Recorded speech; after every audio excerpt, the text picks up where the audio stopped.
duha na ang Senado subong kung si Senador Alan Peter Cayetano ang pahambalon. Suno kay Cayetano nga naga-insistar gihapon nga sa ang Senate President ang duha ka existing upper chamber subong amo ang Senate of the Philippines kag ang Senate of Malacanang. Pahayag pa ni Cayetano, ginbasuran ni Senate President pro tempore Sir Erwin Gatchalian ang iya proposal para sa interim setup. Sa mga kasugtalan, duha sila magapirma sa Senate documents nga wala sang designations. Suno pa kay Cayetano ang balos ni Gatchalian sa iya proposal. Nagasiling nga may pagbago na sa liderato kag mas maayo na lang kung ipatigayo na lang ang turnover. Habang ginapanindugan gyapon ni Cayetano na hindi man Senate President pro tempore si Gatchalian bangod wala man sang quorum sang eleksyon sang nagligad nga Hunyo 3. So, apparently, because ayaw nila pumayag, dalawa Senado natin ngayon. You have the Senate of the Philippines and you have the Senate of Malacanang.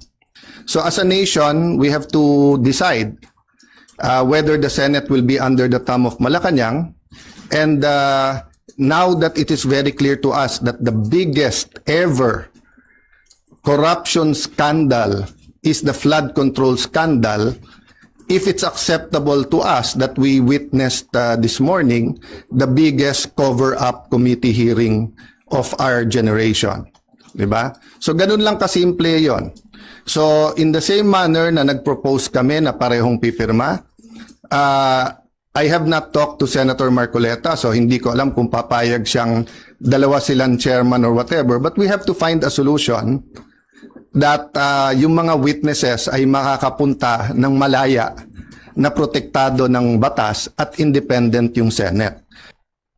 Ang kabayan sang pahayag ni Senador Alan Peter Cayetano, kung duwang Senado, duwa pagid ang Blue Ribbon Committee. Suno kay Cayetano, ang ginakilala sa ning Blue Ribbon among ginapangunahan sa niya utod nga si Senador Pia Cayetano, apang ginakilala naman sa Gatchalian Block ag sang Malacanang amo ang Blue Ribbon nga ginapangunahan naman ni Senador Erwin Tulfo nga nailiher bilang chairman sang Hunyo 3. Suno kay Cayetano, ang isa sa Blue Ribbon amo nagapagwa sang kapaturan, samtang ang isa naman amo ang Committee de Absuelto. Gintawag man ni Cayetano ang hearing sang Senate Blue Ribbon Committee ni Senador Erwin Tulfo bilang pinakadako nga cover-up committee hearing sang henerasyon.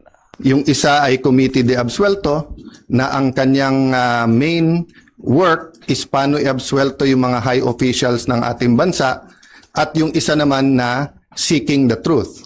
So am I saying lahat ng sabihin ng 18 ex-Marines ay completely true? No.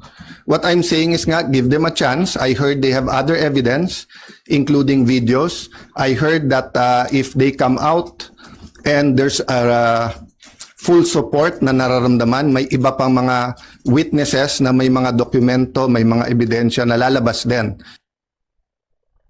Ang dugang pahayag ni Senador Alan Peter Cayetano.